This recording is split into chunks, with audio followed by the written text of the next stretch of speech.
Salam, selamat hari Minggu Bapak Ibu Saudara sekalian yang dikasihi oleh Tuhan, dimanapun saat ini berada, baik di Makau, di Hong Kong, di Indonesia, dan dimanapun saat ini berada. Mari kita siapkan hati kita untuk kita datang di hadapan Tuhan, mengucap syukur dalam ibadah hari ini. Tuhan Yesus memberkati. Mari kita tundukkan kepala sejenak, kita mau siapkan hati kita, mari kita mulai.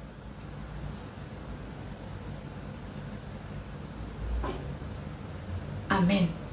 Kita bangga memiliki Allah yang luar biasa, Allah yang penuh kasih, yang telah memberikan anaknya kepada kita untuk menebus kita dari hukuman dosa kita. Mari kita mulai ibadah kita hari ini. Kita katakan, terpujilah Allah, nikmatnya besar.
Shalom jemaat Tuhan sekalian, kita disatukan dalam satu ibadah.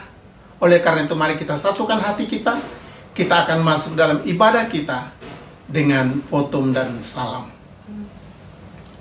Ibadah pada saat ini kami buka kiranya jadi dalam nama Bapa, Anak dan Roh Kudus. Tuhan memberkati jemaat Tuhan sekalian. Amin. Kita membaca nas pembimbing dari Roma pasal 8 ayat yang ke-6. Roma pasal 8 ayat yang ke-6. Karena keinginan daging adalah maut, tetapi keinginan roh adalah hidup dan damai sejahtera. Hari ini adalah harinya Tuhan, hari yang penuh sukacita. Mari kita bersuka karena Dia. Bapak Ibu Saudara sekalian yang dikasihi Tuhan, Mari kita pujikan Ku Masuki Gerbangnya dengan hati bersyukur.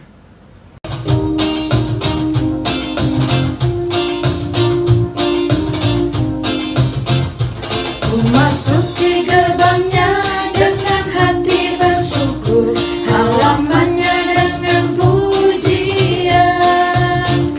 Kataku hari ini harinya Tuhan, ku bersuka sebab Dia girangkanku. Dia girangkanku, oh Dia girangkanku.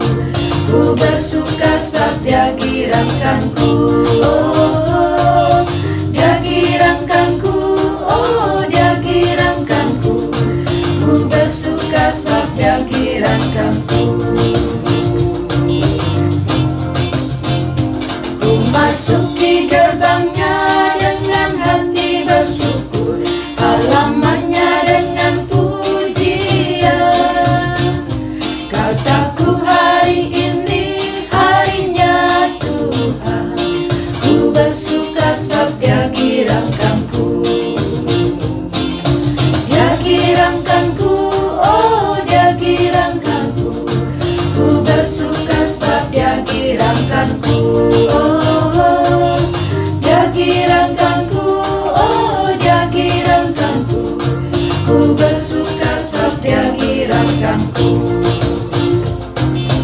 Dia girangkanku, oh Dia girangkanku.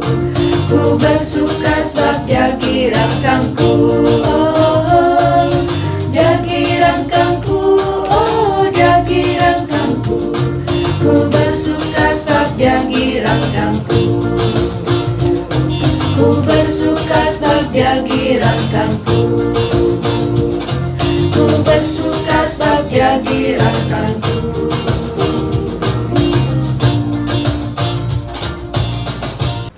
Bapak Ibu Saudara sekalian yang dikasihi oleh Tuhan, mari kita lanjutkan pujian kita. Kita katakan sorak haleluya, puji Yesus Raja Mulia.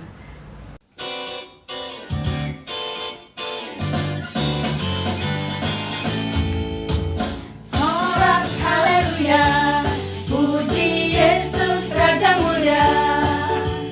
Sorak haleluya, puji Yesus Raja Mulia. Diberkati yang datang dalam namanya, puji kebesarannya. Diberkati yang datang dalam namanya, hosana sang Raja.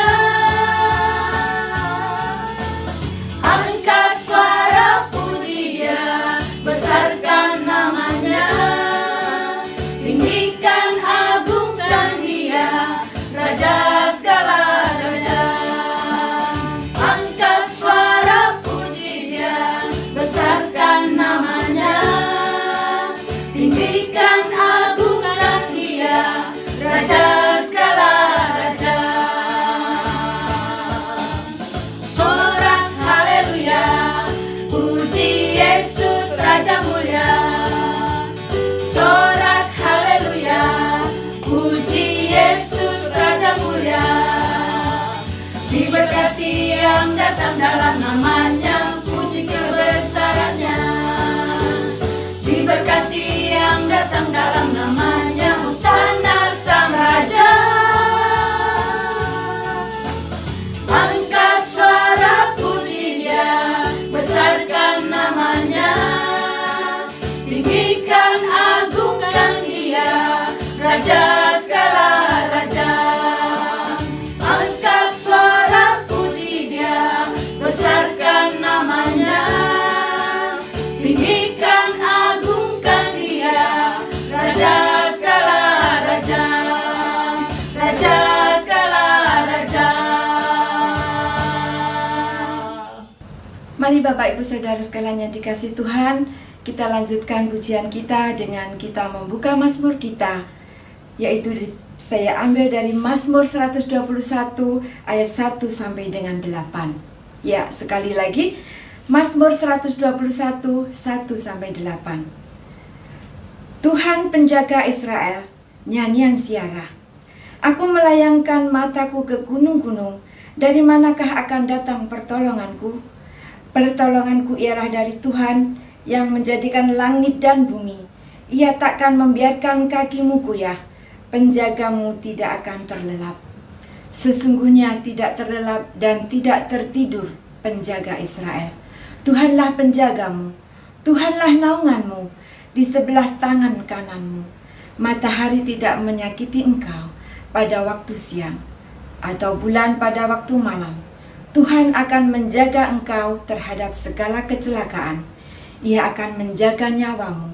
Tuhan akan menjaga keluar masukmu dari sekarang sampai selama-lamanya.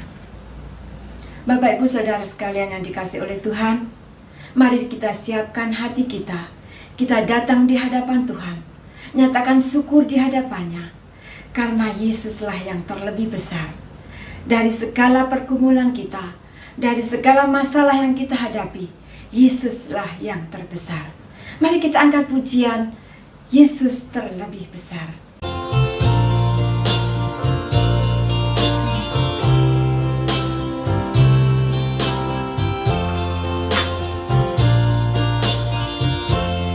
Yesus terlebih besar, Yesus terlebih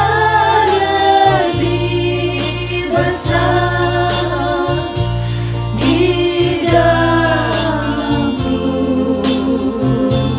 di dalamku.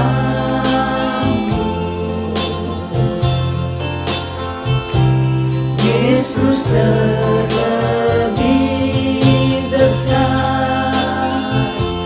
Yesus terlebih besar di dalamku selama-lamanya.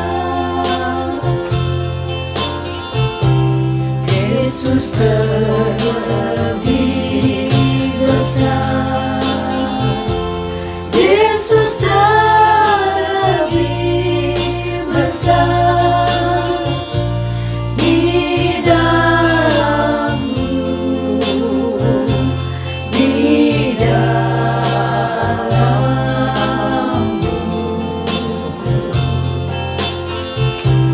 Yesus terlebih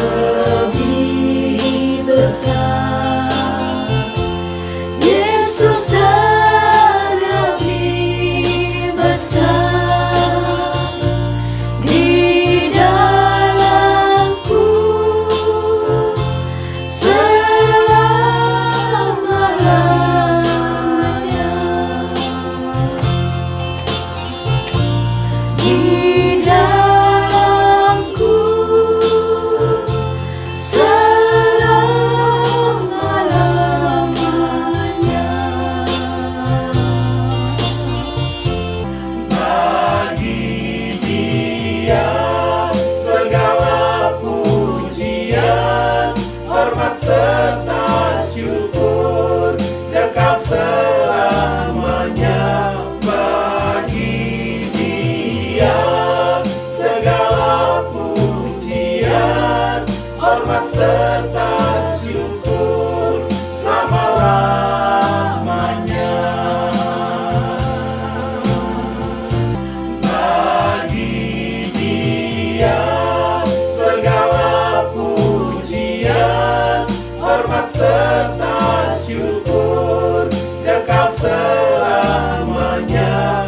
Bagi Dia segala pujian, hormat serta syukur selama-lamanya. Shalom, puji Tuhan, hari ini mari kita akan mendengarkan firman Tuhan. Kita berdoa supaya Tuhan menuntun kita dan berbicara kepada kita melalui roh-Nya yang kudus, sehingga firman Tuhan dapat menjadi rema bagi kita.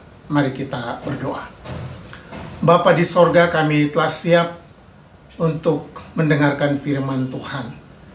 Berkati tiap-tiap kami, juga bagian Alkitab yang akan kami baca, kami renungkan, kiranya Tuhan beri supaya itu menjadi rema bagi kami. supaya kami mendapatkan kekuatan baru, pemahaman yang baru, pengertian yang baru, yang dapat meneguhkan iman dan pengharapan kami dalam mengikut Engkau. Berbicara kepada kami segala roh-roh lain, kuasa-kuasa kegelapan, kami ikat, kami tolak di dalam nama Yesus. Dan kiranya Roh-Mu yang kudus menguasai hati dan pikiran kami, baik bagi hamba yang menyampaikan dan juga bagi kami yang mendengarkan firman-Mu. Berbicara kepada kami, dalam nama Tuhan Yesus kami berdoa. Amin. Kita akan membaca bagian Alkitab yang menjadi dasar firman Tuhan untuk kita hari ini. Kita baca dari Roma 8 ayat yang pertama hingga ayat yang ke-17. Namun kita akan baca ayat pertama hingga ayat yang ke-11. Roma 8 ayat 1 hingga ayat yang ke-17. Dan kita akan membaca Roma 8 ayat 1 hingga ayat yang ke-11. Hidup oleh roh. Demikianlah sekarang tidak ada penghukuman bagi mereka yang ada di dalam Kristus Yesus. Roh yang memberi hidup telah memerdekakan kamu dalam Kristus dari hukuman dosa dan hukum maut. Sebab apa yang tidak mungkin dilakukan hukum Taurat karena tak berdaya oleh daging, telah dilakukan oleh Allah dengan jalan mengutus anaknya sendiri dalam daging yang serupa dengan daging yang dikuasai dosa karena dosa. Ia telah menjatuhkan hukuman atas dosa di dalam daging, supaya tuntutan hukum Taurat digenapi di dalam kita, yang tidak hidup menurut daging tetapi menurut roh. Sebab mereka yang hidup menurut daging memikirkan hal-hal yang dari daging. Mereka yang hidup menurut roh memikirkan hal-hal yang dari roh. Karena keinginan daging adalah maut, tetapi keinginan roh adalah hidup dan damai sejahtera. Sebab keinginan daging adalah perseteruan terhadap Allah, karena ia tidak takluk kepada hukum Allah. Hal ini memang tidak mungkin baginya. Mereka yang hidup dalam daging tidak mungkin berkenan kepada Allah. Tetapi kamu tidak hidup di dalam daging, melainkan dalam roh. Jika memang roh Allah diam di dalam kamu. Tetapi jika orang tidak memiliki roh Kristus, ia bukan milik Kristus. Tetapi jika Kristus ada di dalam kamu, maka tubuh memang mati karena dosa, tetapi roh adalah kehidupan oleh karena kebenaran.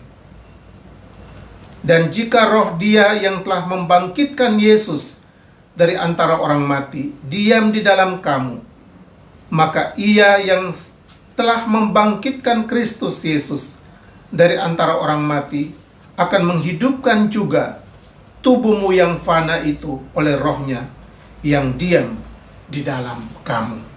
Demikian firman Tuhan untuk kita. Berbahagialah kita semua yang mendengarkan firman Allah dan memelihara dalam hidup kita masing-masing. Terpujilah nama Tuhan kita Yesus Kristus. Jemaat yang dikasihi Tuhan, dari teks firman Tuhan ini kita akan merenungkan di bawah tema hidup menurut roh. Hidup menurut roh. Pada minggu yang lalu, umat Tuhan, gereja Tuhan di seluruh dunia boleh merayakan hari pencurahan Roh Kudus. Tujuan pencurahan Roh Kudus ialah supaya mengurapi dan memimpin hidup kita sebagai orang percaya. Sebagaimana pengajaran firman Tuhan melalui Rasul Paulus kepada jemaat di Roma. Kehidupan kita perlu dipimpin oleh Roh Kudus agar hidup kita menurut Roh Tuhan. Mengapa kita perlu hidup menurut roh? Karena kalau kita hidup menurut roh, berarti kita hidup menurut kehendak Allah, menurut juga kehendak Yesus Kristus. Roh Allah inilah yang akan menjadi jaminan bagi kehidupan kita. Dan kita melihat dengan pekerjaan Roh Kudus itu menunjukkan tentang pekerjaan ketritunggalan Allah dalam kehidupan kita. Tentu hidup yang dipimpin oleh Roh ini, atau hidup menurut Roh ini, kita sebagai orang percaya kita dapat memahami dan kita dapat mengalaminya. Tetapi hal ini tidak mungkin dipahami dan dimengerti oleh orang yang belum mengenal dan percaya kepada Tuhan. Oleh karena itu dalam bagian ini kita akan melihat bagaimana firman Tuhan mengajarkan kepada kita agar hidup kita sesuai dengan Roh Tuhan atau menurut Roh Tuhan. Ada 4 hal yang akan kita renungkan dalam bagian ini. Yang pertama, itulah dasar hidup menurut Roh. Dasar hidup menurut Roh. Kita akan melihat di dalam ayat pertama dan ayat yang kedua dari teks firman Tuhan tadi. Dasar yang pertama ialah bahwa kalau kita bisa hidup menurut Roh karena kita tidak mengalami lagi penghukuman, ya, atau kata yang dipakai di sini dalam Roma 8 ayat yang pertama, demikianlah sekarang tidak ada penghukuman bagi mereka yang ada di dalam Kristus Yesus. Kita tidak lagi mengalami penghukuman karena kita sudah dibebaskan dari penghukuman itu, ya. Mengapa? Oleh karena orang-orang yang percaya kepada Tuhan, ya, itu tidak lagi dihukum. Tapi orang yang tidak percaya kepada Tuhan, Alkitab katakan mereka sudah berada di bawah hukuman. Jadi kita melihat perbedaan di sini. Orang-orang yang percaya kepada Tuhan tidak berada di bawah hukuman, sedangkan orang-orang yang belum percaya memang mereka telah berada di bawah hukuman. Sebagaimana difirmankan dalam Yohanes 3 ayat yang ke-18. Barang siapa percaya kepadanya, ia tidak akan dihukum. Barang siapa tidak percaya, ia telah berada di bawah hukuman, sebab ia tidak percaya dalam nama Anak Tunggal Allah. Rupanya antara di bawah hukuman dan dibebaskan tidak terlepas daripada sikap percaya kita kepada Tuhan Yesus. Jadi saat kita percaya kepada Tuhan Yesus, kita dibebaskan dari hukuman itu. Tapi di saat kita tidak percaya kepada Tuhan Yesus, maka memang kita sudah berada di bawah hukuman. Nah, inilah kesaksian firman Tuhan untuk kita. Yang kedua, dari poin pertama kita lihat ialah bahwa karena kita telah dimerdekakan melalui Roh Allah. Di dalam ayat yang kedua juga so dikatakan di situ, Roh yang memberi hidup telah memerdekakan kamu dalam Kristus dari hukuman dosa dan hukuman maut. Kalau kita memperhatikan peran Roh Kudus, ini sangat penting yang membuat kita mengalami kemerdekaan. Dikatakan di situ bahwa ada 2 hukuman yang disebutkan di situ, yaitu hukum dosa dan hukum maut. Hukum dosa ialah orang yang telah hidup dalam dosa, dia berada dalam hukum dosa. Dia tidak bisa terlepas daripada dosa. Ya, dia tidak bisa terlepas daripada dosa. Dosa itu sudah mengikat dia, membelenggu dia. Dan dosanya akan mengakibatkan hukum maut. Maka dia tidak akan terlepas daripada maut itu atau hukuman yang kekal. Namun kita melihat di sini bahwa Roh Kudus yang telah dicurahkan itu, dia memberikan kita kemerdekaan. Ya, dia memberikan kita kemerdekaan dari kutuk hukum dosa dan hukum maut ini. Bagaimana cara Roh Kudus memerdekakan? Itulah dia mengaplikasikan karya Kristus di Golgota itu bagi tiap-tiap kita yang percaya kepada Yesus. Jadi saat kita percaya kepada Tuhan Yesus, menerima Yesus sebagai Tuhan dalam hati kita, menerima Dia sebagai Tuhan dan Juru Selamat, maka Roh Kudus itu akan mengerjakan karya penyelamatan itu, karya pembebasan itu, karya kemerdekaan itu bagi setiap kita, sehingga kita tidak lagi berada di bawah hukum dosa dan hukum maut. Satu kebenaran yang dapat kita pahami, itulah pekerjaan Roh Kudus. Yang kedua yang kita akan lihat, bahwa untuk hidup menurut Roh, hal ini membawa kita untuk memahami bagaimana kita dapat mengimani akan pekerjaan Allah dalam Tuhan Yesus Kristus. Hidup menurut Roh itu berarti di dalamnya membawa kita untuk mengimani, ya, akan pekerjaan Allah dalam Tuhan Yesus Kristus. Ayat yang ketiga dan ayat yang keempat. Nah, saudara, kita melihat tentang peran Roh Kudus di sini. Bagaimana dia dapat memberikan kita pengertian sehingga kita dapat beriman atau mengimaninya. Ya. Dikatakan yang pertama bahwa ia akan membenarkan dan menguduskan kita. Ya. Kita akan mengiman atau beriman akan pekerjaan itu karena Roh Kudus akan mengerjakan itu dalam hidup kita, dengan kita yang berdosa dibenarkan dan kita yang berdosa dikuduskan oleh Tuhan. Dua hal di sini, dibenarkan lalu dikuduskan. Dibenarkan dari dosa dan dikuduskan untuk menjadi milik kepunyaan Tuhan. Ya, dipisahkan dari dosa karena kita melihat kata menguduskan dari kata kudus, yang berarti bahwa kita dipisahkan dari dosa, terpisah dari dosa, dan dikhususkan untuk Tuhan. Nah, kita melihat di sini, mengapa kita harus dibenarkan? Dalam ayat 3 dan ayat yang keempat tadi sudah dibacakan, tadi sudah saya sebutkan, sebab apa yang tidak mungkin dilakukan hukum Taurat karena tak berdaya oleh daging, telah dilakukan oleh Allah dengan jalan mengutus anaknya sendiri dalam daging yang serupa dengan daging yang dikuasai dosa. Karena dosa, ia telah menjatuhkan hukuman atas dosa di dalam daging, supaya tuntutan hukum Taurat digenapi di dalam kita, dan yang hidup menurut daging tetapi menurut Roh. Kita melihat bahwa hukum Taurat diberikan. Hukum Taurat diberikan, tetapi tidak ada seorang pun yang dapat melakukan sepenuhnya hukum Taurat itu. Ya. Tidak ada seorang pun dapat memenuhi seluruh hukum Taurat itu. Dikatakan karena daging. Sehingga Tuhan Yesus katakan pada waktu berada di Taman Getsemani, pada waktu Yesus sebelum menjalani hukuman mati, dia berada di Taman Getsemani dan bersama dengan para murid. Sesudah Yesus berdoa, Yesus kembali, para murid telah tertidur.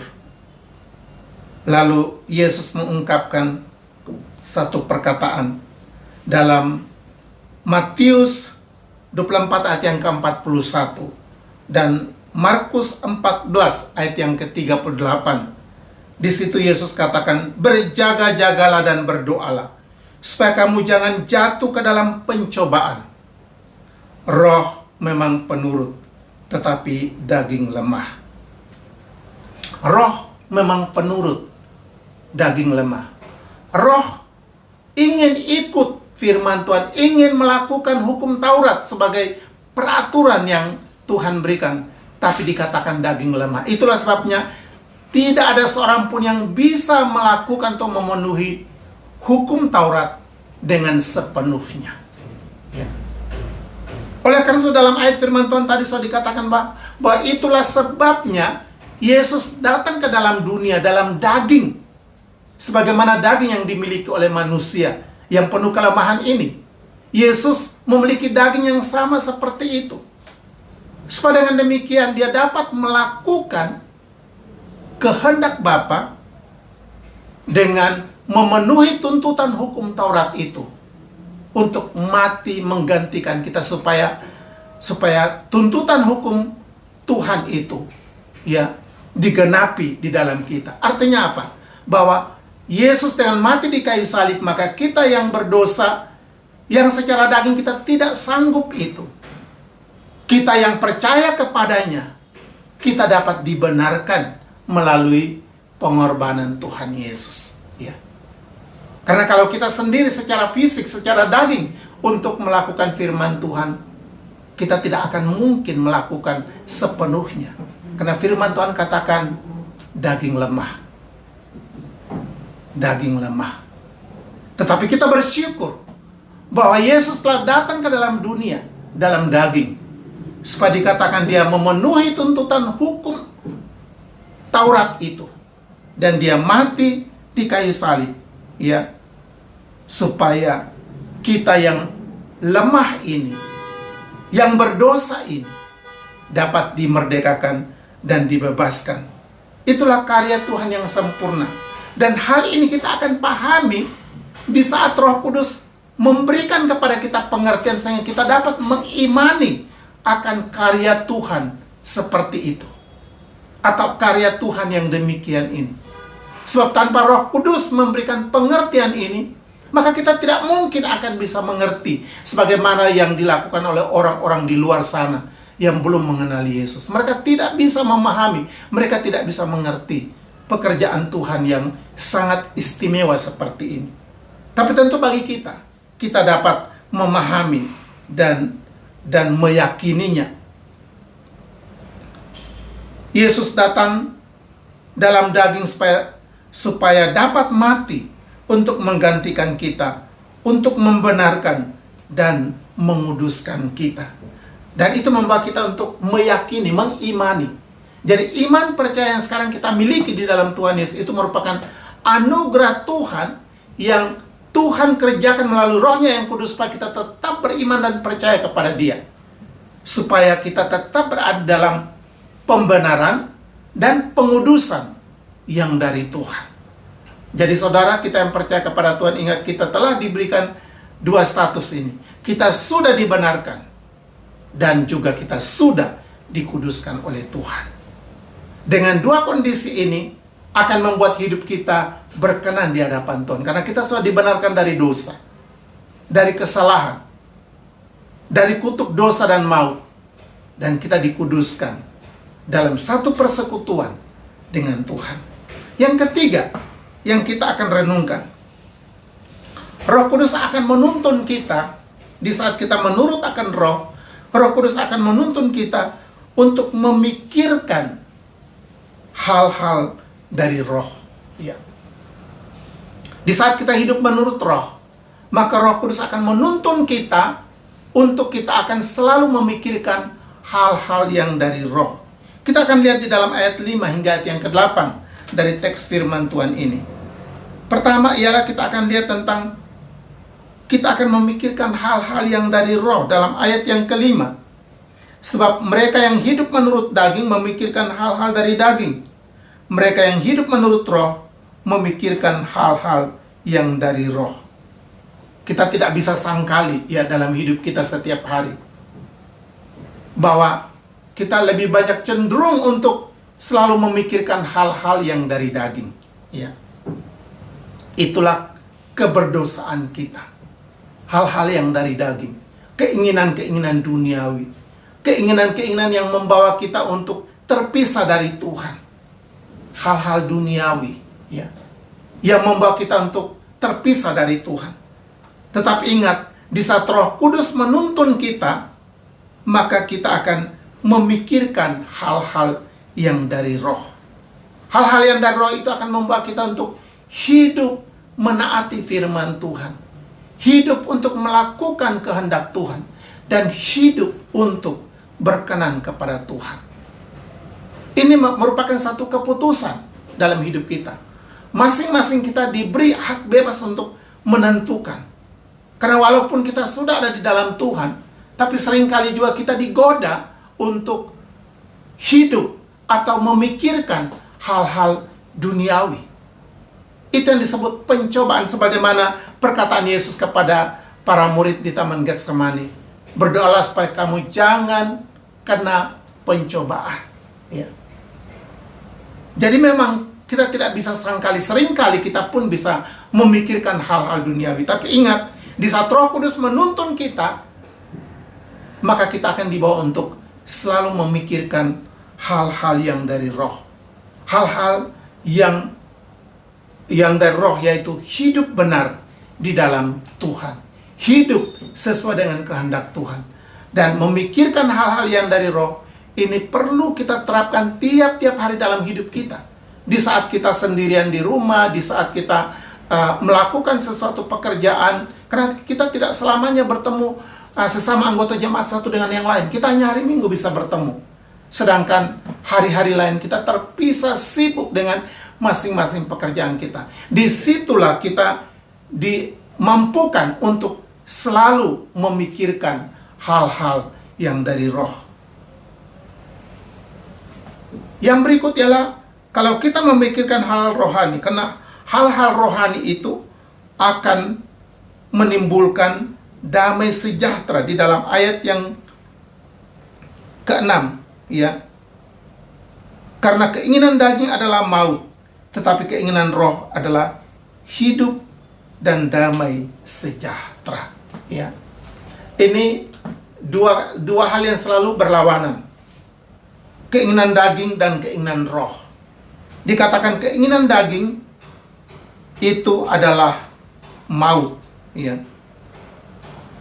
Keinginan daging adalah maut.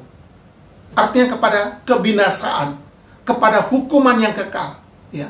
Jadi saudara, kita melihat kita bisa saja memiliki keinginan daging, tapi ingat, itu ujungnya dikatakan maut, ya.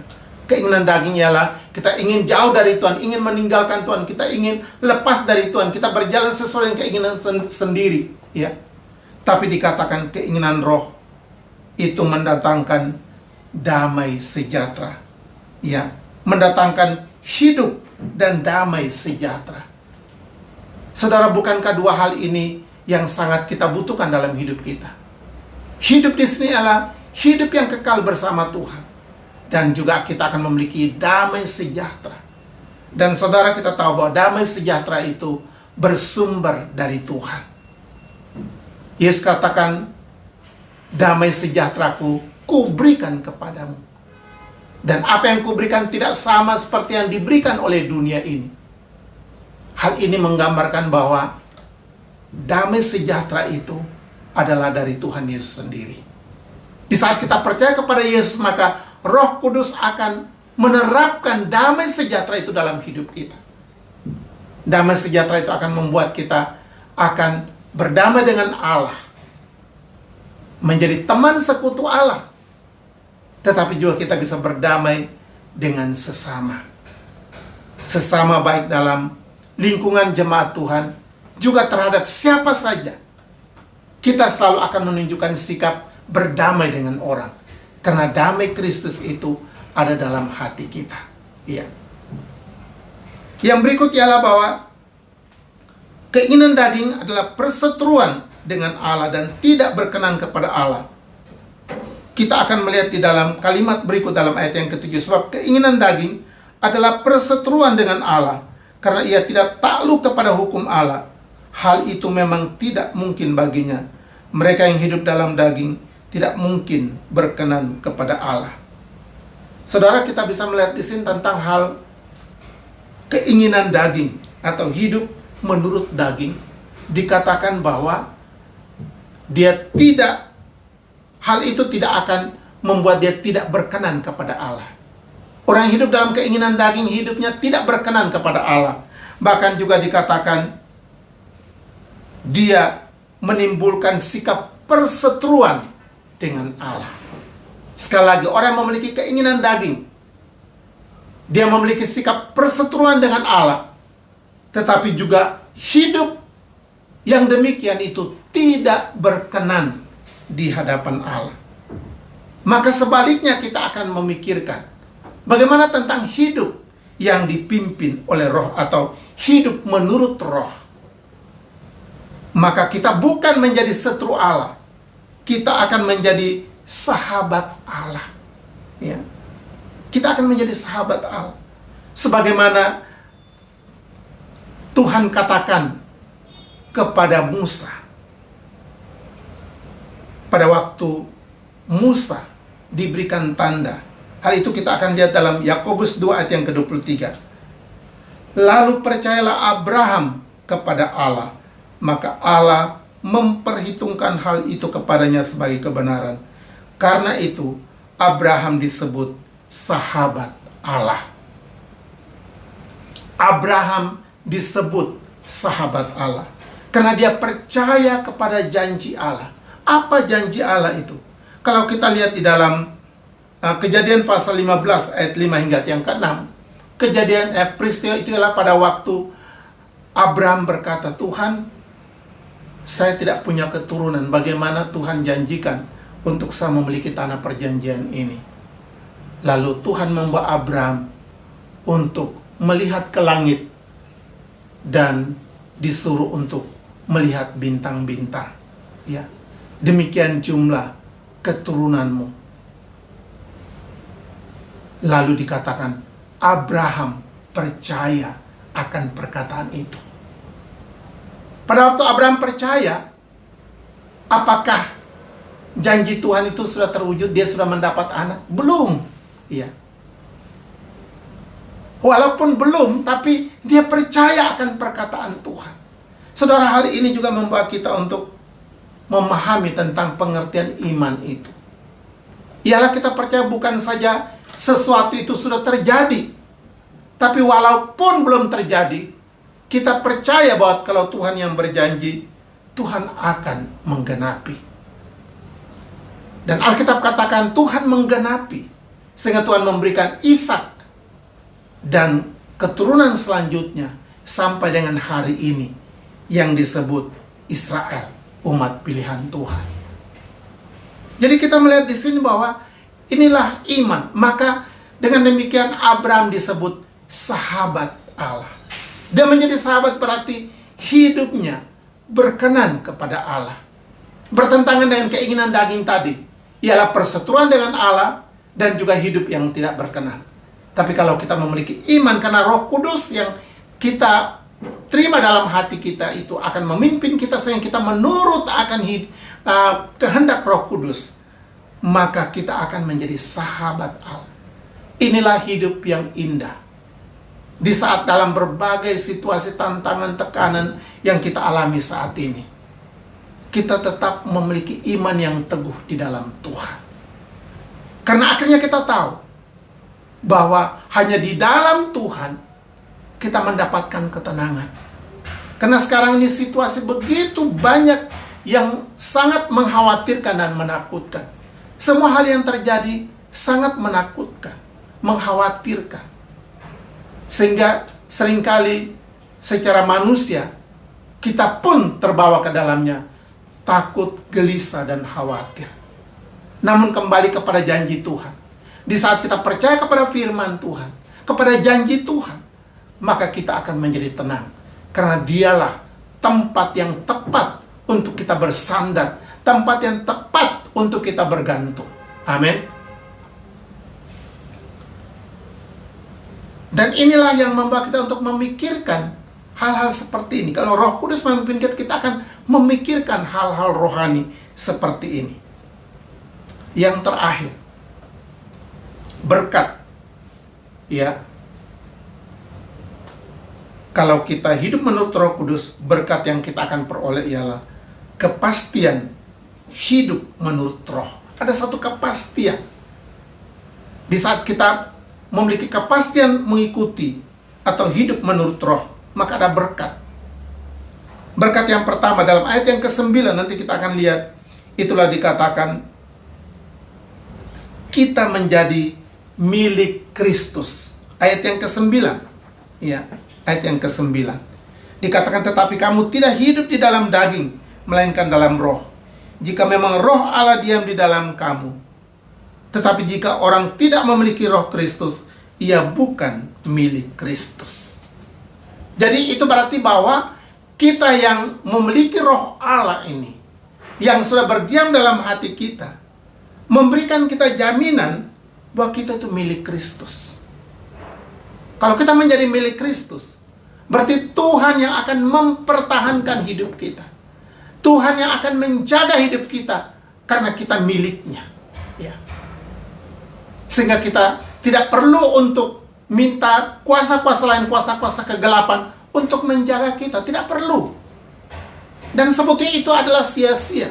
Betapa banyak orang yang juga menamakan Kristen masih memakai ilmu-ilmu dan kuasa-kuasa kegelapan. Mengapa? Karena mereka belum percaya akan firman Tuhan ini. Bahkan mereka belum mengaminkannya, mengakuinya, dan menerimanya dalam hati mereka. Tapi tentu bagi kita yang percaya, kita tahu kita menjadi milik Tuhan. Maka Tuhan yang akan berdaulat, akan bertindak untuk menjaga kehidupan kita. Yang berikut ialah bahwa, berkat yang berikut ialah bahwa kita akan menerima kehidupan di dalam Kristus. Kehidupan dalam Kristus, dalam ayat 10 dan ayat yang ke-11. Dikatakan di situ, tetapi jika Kristus ada di dalam kamu, maka tubuh memang mati karena dosa, tetapi roh adalah kehidupan oleh karena kebenaran. Dan jika roh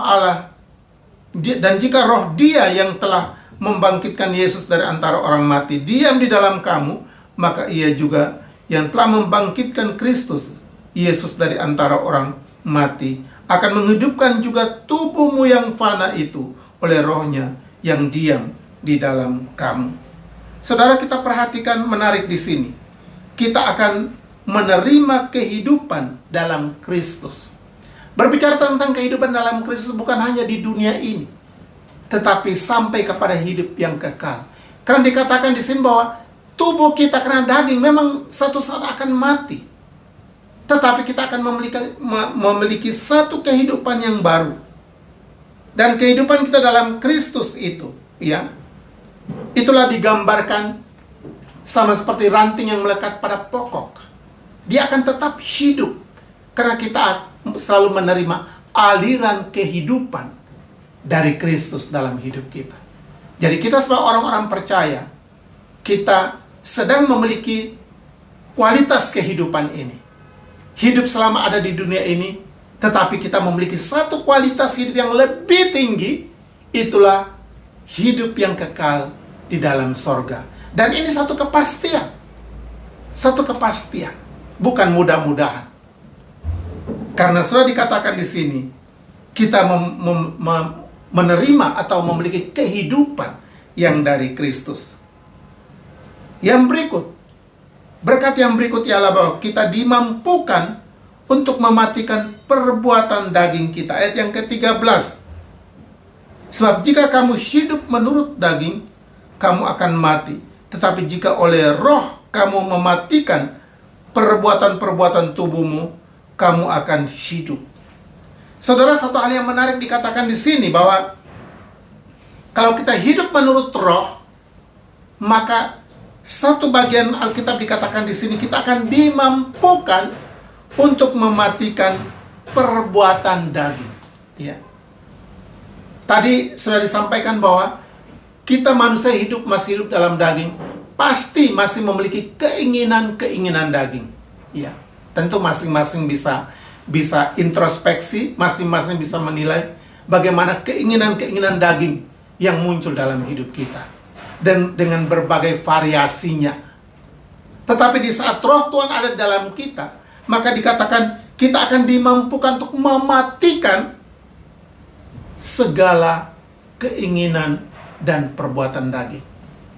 Maka Alkitab katakan kita akan menjadi orang-orang yang menang. Karena Kristus telah memberikan kemenangan itu kepada kita. Betapa indahnya, bukan? Ya. Sehingga kita akan menjadi orang-orang yang menang oleh karena kita dimampukan untuk menang atas segala keinginan-keinginan duniawi, keinginan-keinginan daging, dan hidup kita akan selalu hanya terarah kepada keinginan Tuhan, kepada kehendak Tuhan, karena roh Tuhan menuntun tiap-tiap kita. Terakhir, berkat terakhir ialah bahwa kita diangkat menjadi anak Allah. Ayat yang ke-14 hingga ayat yang ke-16. Ayat 14 hingga ayat yang ke-16 dikatakan, semua orang dipimpin roh Allah adalah anak Allah. Sebab kamu tidak menerima roh perbudakan yang membuat kamu menjadi takut lagi, tetapi kamu telah menerima roh yang menjadikan kamu anak Allah. Oleh roh itu kita berseru, ya Aba, ya Bapa. Roh itu bersaksi bersama-sama dengan roh kita bahwa kita adalah anak-anak Allah. Berkat yang terakhir yang kita lihat di sini ialah kalau kita memiliki kepastian hidup menurut roh, maka satu status yang Tuhan berikan kepada kita ialah menjadi anak-anak Allah. Berbicara tentang anak-anak Allah adalah berbicara tentang ahli waris. Kita memiliki hak penuh. Berbicara tentang anak ini dapat dibedakan dengan hamba. Mereka hanya ada di dalam rumah, tapi mereka tidak punya hak. Tetapi anak punya hak. Saudara dan saya, statusnya sebagai anak. Karena kita percaya kepada Yesus. Semua kita yang percaya kepada Yesus dan menerima Dia dalam hati kita. Kita diberi hak sebagai anak. Roh Kudus akan membawa kita dalam status ini. Sehingga kita menjadi anak-anak Allah. Anak berarti memiliki jaminan penuh dari Bapa. Bahkan dikatakan di sini, kita akan mampu berseru, ya Aba, ya Bapa. Allah yang maha tinggi, maha kudus itu bukan lagi terlalu jauh untuk kita. Dia itu akan kita panggil sebagai Aba, sebagai Bapa, yang penuh sayang kasihnya kepada kita. Oleh karena itu saudara, dengan Roh Kudus yang sudah dicurahkan pada 2000 tahun yang lalu, dan Roh itu bekerja sampai hari ini, Roh menginginkan, Roh Tuhan menginginkan supaya kita selalu hidup menurut kehendaknya, menurut pimpinannya, karena semua jaminan yang Dia siapkan bagi kita. Tetaplah teguh dalam Tuhan, tetap bersandar kepada Tuhan. Roh Tuhan akan selalu menguatkan, menopang, memberkati, menghibur saudara dan saya dalam hari-hari hidup yang kita alami. Walaupun semakin sulit, Roh Tuhan akan mampukan kita. Kiranya Tuhan memberkati. Mari kita berdoa. Bapa di sorga, kami bersyukur untuk Roh-Mu yang kudus, yang telah dicurahkan untuk kami, untuk orang percaya di seluruh dunia. Dan Roh itu bekerja sampai hari ini. Dan kami boleh makin belajar kekayaan cara kerja Roh Allah dalam diri orang percaya, dalam diri kami sampai hari ini. Dan memberikan kepada kami jaminan-jaminan, sehingga walaupun kami ada di dunia, kami tetap memiliki relasi yang baik dengan Bapa, Yesus Putra yang tunggal, melalui Roh-Mu yang kudus. Berkati kami, meteraikan firman Tuhan dalam hati kami. Di dalam nama Tuhan Yesus Kristus, kami berdoa. Amin. Puji Tuhan, Bapak Ibu Saudara sekalian yang dikasihi Tuhan, kita telah dilawat oleh kebenaran firman Tuhan yang telah disampaikan oleh hamba-Nya. Dan biarlah firman Tuhan yang kita dengar dapat menjadikan pedoman di setiap langkah hidup kita. Mari Bapak Ibu Saudara sekalian, kita akan memberikan persembahan yang terbaik buat Tuhan. Dan mari kita iringi persembahan kita dengan "Ku tahu siapa yang pimpin hari depan hidupku." Dan biarlah lagu ini sekaligus menutup ibadah kita. Tuhan Yesus memberkati.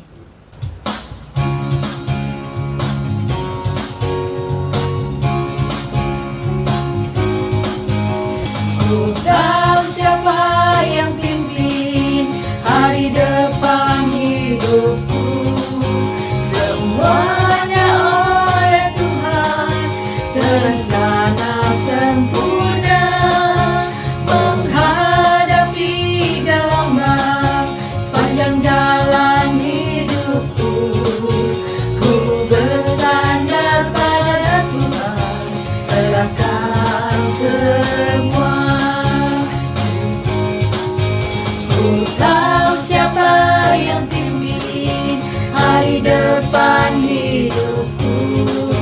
Semuanya oleh Tuhan terencana sempurna, menghadapi gelombang sepanjang jalan hidupku. Ku bersandar pada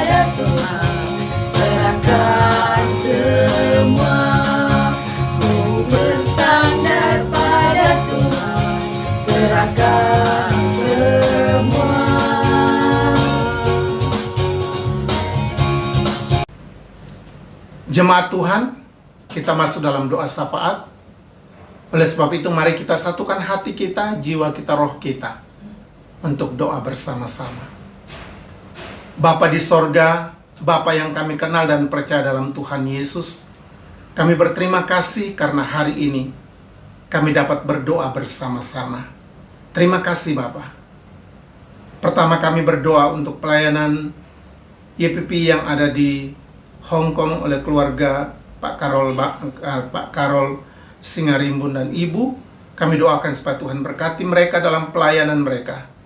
Juga untuk kerjasama dengan gereja lokal dan juga usaha PI yang mereka lakukan, Tuhan juga memberkati. Kami juga berdoa saat ini untuk Provinsi Jawa Tengah. Kami berdoa untuk wilayah ini supaya Tuhan memberkati.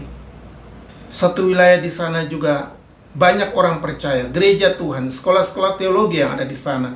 Kami doakan supaya Tuhan berkati. Juga pelayanan di antara orang-orang Jawa Tengah.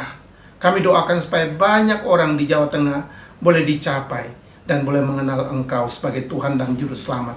Hamba-hamba Tuhan yang berjuang di Jawa Tengah, baik di kota-kota besar sampai kepada desa-desa di Jawa Tengah. Kami doakan hari ini supaya Tuhan memberkati mereka, sehingga dipakai Tuhan untuk menjangkau lebih banyak orang di Jawa Tengah untuk datang kepada Tuhan. Bapak, saat ini kami berdoa untuk pemerintah Indonesia dalam menghadapi COVID ini dan situasi politik yang ada. Kami doakan Tuhan berkati. Berikan hikmat, kekuatan, kemampuan bagi pemerintah kami, baik dari pusat sampai daerah-daerah, supaya Tuhan memberkati, Tuhan mampukan secara khusus dalam menghadapi COVID ini yang kelihatannya menanjak lagi tentang pemaparan, bahkan juga untuk ada varian-varian baru yang ditemukan. Kami doakan supaya Tuhan tolong pemerintah diberikan kekuatan. Juga para perawat mereka di garis depan untuk menangani pasien-pasien. Tuhan juga memberkati mereka. Lebih daripada itu untuk rakyat Indonesia, supaya Tuhan berikan kedisiplinan, ketaatan, supaya mereka dapat mengikuti peraturan-peraturan yang ada sehingga tidak menyebarkan penyakit ini lebih luas lagi. Kami doakan untuk orang percaya di Indonesia yang juga selalu berdoa siang dan malam untuk kedamaian negara kami, bangsa kami. Kami doakan supaya Tuhan berkati umat Tuhan. YPP di Batu dengan semua program pelayanan, kami juga doakan supaya Tuhan memberkati pelayanan ini, sehingga melalui pelayanan dari From Batu to the World, supaya lebih banyak orang boleh mengenal Engkau. Baik juga untuk pelayanan dari Tanjung Enim ataupun dari Ati. Dengan berbagai program yang dilakukan, kami berdoa supaya Tuhan memberkati. Terima kasih Bapak, terima kasih. Kami juga doakan untuk Hong Kong ini supaya Tuhan memberkati pemerintah yang ada. Terima kasih untuk kemajuan-kemajuan yang telah dirasakan sampai saat ini. Kami doakan supaya Tuhan juga memberkati, supaya pemerintah di Hong Kong dalam tugasnya untuk melakukan hal-hal yang terbaik bagi masyarakat yang ada. Juga gereja-gereja Tuhan yang ada di Hong Kong, kami doakan saat ini supaya Tuhan memberkati secara khusus dalam situasi pandemi ini, supaya melalui situasi ini banyak orang Hong Kong boleh datang mengenal, mencari Tuhan, percaya kepada Tuhan Yesus. Kerjasama dengan China Congregational juga untuk konsulat Indonesia, kami juga doakan supaya Tuhan memberkati. Untuk pelayanan di Hong Kong dan di Macau, kami doakan supaya Tuhan memberkati. Walaupun di Macau kami belum bisa kunjungi pelayanan yang kami lakukan, baik melalui YouTube ataupun melalui tatap muka sekarang ataupun melalui live dengan Macau, kami doakan semua pelayanan yang ada Tuhan memberkati. Terima kasih Bapak. Kami doakan untuk kebutuhan pelayanan kami tiap bulan. Kami doakan supaya Allah sumber segala berkat yang dapat menolong dan memberkati dan mencukupinya Bapak. Jemaat Tuhan, supaya Tuhan berkati mereka yang tidak bisa hadir karena pandemi ini, ataupun mereka yang libur tapi waktu yang sangat terbatas. Kami juga doakan jemaat-jemaat orang tua, kami juga doakan hari ini supaya Tuhan berkati mereka. Kami doakan untuk Israel, umat pilihan Tuhan, supaya Tuhan tetap berkati dan pelihara. Juga untuk situasi yang dialami saat ini, supaya membawa mereka untuk berseru kepada Tuhan, karena hanya Tuhanlah menjadi kota benteng yang dapat melindungi dan menjaga. Kami doakan supaya Tuhan berkati penginjilan di antara orang Israel, supaya lebih banyak orang boleh percaya kepada Tuhan. Kami doakan untuk semua hal yang kami perlukan saat ini. Semua jemaat Tuhan satu persatu diberkati oleh Tuhan. Yang berulang tahun dalam minggu ini, kami juga doakan supaya Tuhan berkati dan menolong mereka. Terima kasih Bapak, terima kasih. Kami doakan bagi mereka yang sakit, baik yang ada di Indonesia, keluarga-keluarga kami, ataupun yang ada di Hong Kong. Kami doakan Tuhan memberkati mereka semua. Terima kasih Bapak, terima kasih. Persembahan yang kami berikan kepada Tuhan hari ini, Tuhan berkati, sebab persembahan dapat dipakai untuk kemuliaan Tuhan. Terima kasih, inilah doa kami. Dalam nama Tuhan kami Yesus Kristus, yang sudah mengajar kami berdoa. Bapa kami yang di sorga, dikuduskanlah namamu, datanglah kerajaanmu, jadilah kehendakmu di bumi seperti di surga. Berikanlah kami pada hari ini makanan kami yang secukupnya, dan ampunilah kami akan segala kesalahan kami, seperti kami juga tahu mengampuni orang yang bersalah kepada kami. Dan janganlah Tuhan membawa kami ke dalam pencobaan, tapi lepaskanlah kami daripada yang jahat. Karena Bapa lah yang punya kerajaan, dan kuasa, dan kemuliaan, sampai selama-lamanya. Amin. Jemaat Tuhan, kita sudah sampai pada akhir ibadah kita. Oleh karena itu kita akan pulang dalam berbagai aktivitas dalam kehidupan kita. Pulanglah dalam damai sejahtera Tuhan. Arahkanlah hatimu kepada Tuhan dan terimalah berkat-Nya. Tuhan memberkati engkau dan melindungi engkau. Tuhan menyinari engkau dengan wajah-Nya dan memberi engkau kasih karunia. Tuhan menghadapkan wajah-Nya kepadamu dan memberi engkau damai sejahtera. Dalam kehidupanmu pribadi, keluarga, pekerjaan, dan pelayanan masing-masing. Dalam berbagai aktivitas mulai hari ini sampai Tuhan Yesus datang kembali. Amin. Amin. Amin. Amin.